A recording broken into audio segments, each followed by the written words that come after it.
गुरु पूर्णिमा का पर्व सब भारतवंशियों को मंगलमय हो। देखिए गुरु पूर्णिमा क्या होती है। ये शब्द वेद से लिया गया है। गुरु पूर्णिमा, गुरु जो है पूर्ण माँ है। वेद में कहा है कि मातृमान पितृमान आचार्यवान पुरुषो वेदः। बच्चे का पहला गुरु माँ होती है, दूसरा पिता होता है, तीसरा आचार्य होता है जो गुरुकुल में हमें विद्या ग्रहण कराता है, और चौथे नंबर पर वेद हमारे पास तभी से हैं जब मानव सृष्टि पर उतरा था। जब मानव का अवतरण हुआ उसी समय वायु, आदित्य, अग्नि और अंगिरा के द्वारा वेदों का ज्ञान पृथ्वी पर आया और ब्रह्मा ऋषि ने सुना और ब्रह्मा ने अन्य ऋषियों को बताया। अन्य ऋषियों के द्वारा वेद मनुष्यों तक पहुंचा। तो इसीलिए है इसका नाम गुरु पूर्णिमा। तो मतलब गुरु माँ होती है वो पूर्ण होती है, अधूरी नहीं होती। माँ का ज्ञान पूरा ज्ञान होता है, इसलिए गुरु पूर्णिमा इसको मनाते हैं। इसीलिए कहा है माँ के विषय में, एक माँ अपनी बेटी को शिक्षा देती है जो वो पालने में रो रही होती है, वो 6 मास तक की लगभग। तो उस समय कहती है, सो जा मेरी लाडली बेटी काहे निंदिया खोए, और बचपन बीत जाने पर औरत जिंदगी भर ना सोए। और जब वो युवा होती है, उसका विवाह होता है, और वो विदाई के समय भी माँ उपदेश करती है कि संभल संभल कर पग धरनाए, देश बेगाने जाना होगा। इस घर को अब समझना अपना और ही नया ठिकाना होगा, और सास बेगानी, ननद बेगानी, ससुर कंत बेगाना होगा। 100 दाग दिलों में होंगे, किसको खोल दिखाना होगा।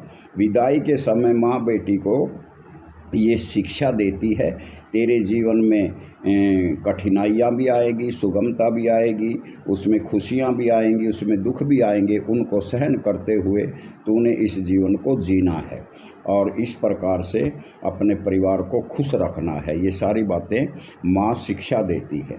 तो इसीलिए एक माँ के विषय में बड़े सुंदर विचार लिखे हैं कवि ने। सबसे पहली सबसे सुंदर है ये देन विधाता की, जन्मदात्री पालन करने वाली प्यारी माता की। थपक थपक कर लोरी देकर सुख से मुझे सुलाती थी, पकड़ पकड़ कर उंगली मेरी वो चारों तरफ डुलाती थी। खाने की कभी चीज कहीं से जब घर पर आ जाती थी, सबसे पहले मुझे खिलाकर बाद में उसको खाती थी। रोने की आवाज कहीं से जब मेरी सुन पाती थी, फौरन सारे काम छोड़कर दौड़ी दौड़ी आती थी। मेरा बेटा किसने मारा कह कर गोद उठाती थी, चूम चूम कर मुखड़ा मेरा पुलकित मुझे बनाती थी। गिला बिस्तर मूत्र से वो जब मेरा लख पाती थी, उसे देख कर घृणा से नहीं नाक व भौं चढ़ाती थी। हो जाता बीमार कभी तो बहुत दुखी हो जाती थी, रुपए पैसे का मोह छोड़कर पानी की तरह बहाती थी। नहीं रही अब माँ मेरी मुझको बेटा कहने वाली, मेरे जीवन के सरिता में वो साथ साथ बहने वाली। जो बेटा अपनी माता को फिर भी कष्ट पहुँचाएगा, सच कहता हूँ वह पापी तो घोर नरक को जाएगा। जब निराशा दिलों पर छा जाती है, दुश्मनों से भी नाम तेरा जपवाती है। संभव है सुख में भूल जाएं बच्चे, लेकिन दुख में तो उन्हें माँ ही याद आती है। और दुखों से अगर चोट खाई ना होती, गम की घटा सिर पे छाई ना होती, जो मिलता सुदामा को सुख चैन घर में, तो याद मोहन की आई ना होती, याद मोहन की आई ना होती। हर काल में, हर परिस्थिति में, हर मुसीबत में, छोटा हो, बाल हो, युवा हो और वृद्ध व्यक्ति के भी मुंह से भी बरबस जब उसको अचानक चोट लगती है, ठोकर लगती है, रात के अंधेरे में उसके मुंह से माँ निकलता है, अन्य भाई बांधव कोई भी शब्द नहीं निकलता, तो माँ एक ऐसी होती है। तो माँ का उपकार जीवन पर्यंत हम भुला नहीं सकते। इसीलिए कहा मातृमान पितृवान आचार्यवान पुरुषो वेदः। बच्चे का पहला गुरु माँ होती है, दूसरा पिता होता है।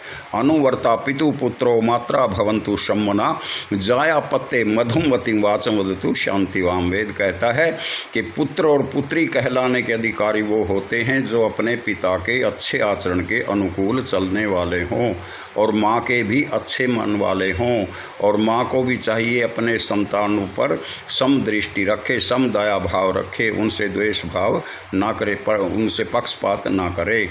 और पत्नी को चाहिए पति के लिए मीठे और हितकारी शब्दों का ही प्रयोग करे। और पति देव को भी चाहिए पत्नी की बात को धैर्य से सुने, उस पर शांति से विचार करे, तभी हमारी जीवन की गाड़ी ठीक ठीक चल पाती है। इसीलिए मनु महाराज भी कहते हैं कि यत्र नार्यस्तु पूज्यन्ते रमन्ते तत्र देवता, यत्र तास्तु न पूज्यन्ते स्वास्ति त्राफला क्रिया। जिस घर में नारी का मान होता है, सम्मान होता है, वहाँ देवता निवास करते हैं। और जहाँ इसका तिरस्कार होता है, करुण करंदन होता है, रोती है, बिलखती है, वहाँ करे कराए सारे कार्य निष्फल हो जाते हैं।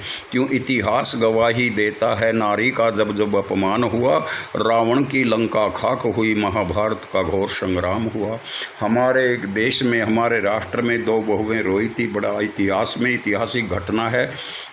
एक बहू रोई थी, महाभारत का युद्ध हुआ था बड़ा भयंकर, तो वहाँ द्रौपदी रोई थी। दुर्योधन के आदेश पर दुशासन बाल खींच करके सभा में ला करके उसको बेइज्जत किया था और उसको जंघा पर बिठाने का प्रयत्न किया था। दुर्योधन ने अपमान किया था नारी का सभा में ला करके, वचनों में बांध करके पांडवों को। तो उसका ये परिणाम हुआ महाभारत के युद्ध में, जहाँ का मैं निवासी हूँ, कुरुक्षेत्र भूमि का। वहाँ पर जो है 39,36,600 लोग धराशायी हुए थे। इतने लोग मारे गए थे एक नारी के आंसुओं के कारण। एक आपकी बहू भारतवर्ष की रोई थी श्रीलंका में जाकर के, उसको हो गया 8,59,123वां वर्ष चल रहा है, इतना काल हो गया है। एक बहू श्रीलंका में रोई थी जो सोने की लंका रावण के पास थी, धन ध्यान से संपन्न थी, लेकिन सीता के आंसुओं ने इसको समाप्त कर दिया था, भस्म कर दिया था, राख हो गई थी। कि 1 लाख पूत 1.25 लाख नाती, ते ही रावण घर दिया न बाती।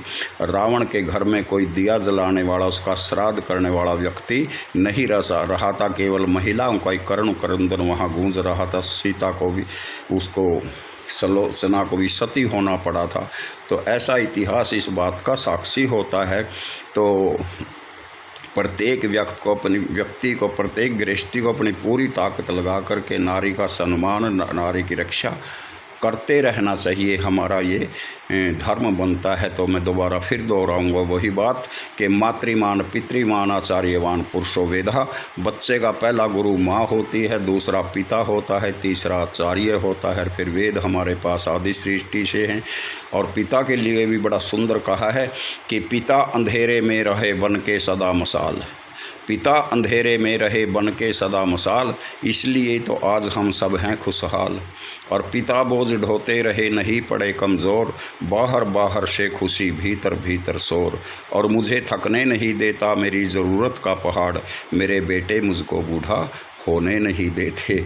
तो ये माता पिता होते हैं संसार के अंदर। माता पिता वो होते हैं कि महर्षि आधुनिक युग के महान दार्शनिक महर्षि देव दयानंद सरस्वती लिखते हैं सत्यार्थ प्रकाश में कि संसार के अंदर माता पिता से बढ़कर संतान का कोई हितैषी हो नहीं सकता। कोई माता पिता ये नहीं चाहता कि मेरे पुत्र और पुत्री उन्नति ना करें, सुखी ना रहें। उनके सुखी रहने के लिए उनका जो है विकास करने के लिए, उनके लिए धन धन से संपन्न रखने के लिए और उनका जीवन चलाने के लिए माता पिता सर्वस्व लुटा देते हैं और अपना खून पसीना बहाकर भी अपने संतानों को सुखी देखना चाहते हैं। इसलिए ये कथन है कि संतान का माता पिता से बढ़कर कोई भी हितैषी हो नहीं सकता। इसीलिए तो कहा है कि हमने अपनी पूरी ताकत लगा करके माता पिता की और बहू ने सास ससुर की सेवा शुश्रूषा जो कर लेती है उसके घर में दुख आता ही नहीं है। वो ऐसा कवच बन जाता है कि उनका जो आशीर्वाद होता है माता का, पिता का, सास ससुर का, वो उनमें घर में कष्ट आने ही नहीं देता। आता भी है तो कोई कष्ट हो पूर्वले जन्मों के संस्कार अधिकार पर, पूर्व बुरे कर्म किए होते उनके आधार पर आता है। लेकिन जो सास ससुर की, माता की, पिता की अतिथि सत्कार, गौ और बहू की रक्षा कर लेते हैं ना, तो सेवा शुश्रूषा करते हैं, उन्हें दुख आता ही नहीं है। तो इसलिए कहा है, हम कभी माता पिता का ऋण चुका सकते नहीं, इनके तो एहसान है इतने कि गिना सकते नहीं। ये कहाँ पूजा में शक्ति, ये कहाँ फल जाप का, हो तो हो इनकी कृपा से खात्मा संतान का। इनकी सेवा से मिले धन ज्ञान बल लंबी उम्र, स्वर्ग से बढ़कर है जग में आसरा माँ बाप का। इनसे बढ़कर देवता भी सुख दिला सकते नहीं, हम कभी माता पिता का ऋण चुका सकते नहीं। देख लें हमको दुखी तो भर ले अपने नैनिए, एक हमारे सुख की खातिर तड़पते दिन रैनिए।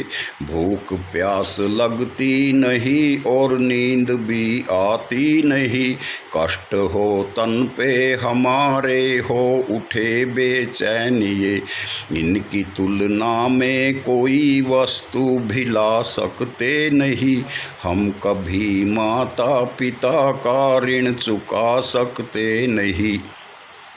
पढ़ लो वेद और शास्त्र का एक ही ये मर्म है, योग्यतम संतान का ये सबसे उत्तम कर्म है। जगत में जब तक जिए सेवा करें माँ बाप की, इनके चरणों में ये तन मन धन लुटाना धर्म है। पथिक ये वो सत्य है जिसको झुठला सकते नहीं, हम कभी माता पिता का ऋण चुका सकते नहीं। इनके तो एहसान है इतने कि गिना सकते नहीं। जय आर्यावर्त, जय भारत। ठाकुर राजवीर आचार्य।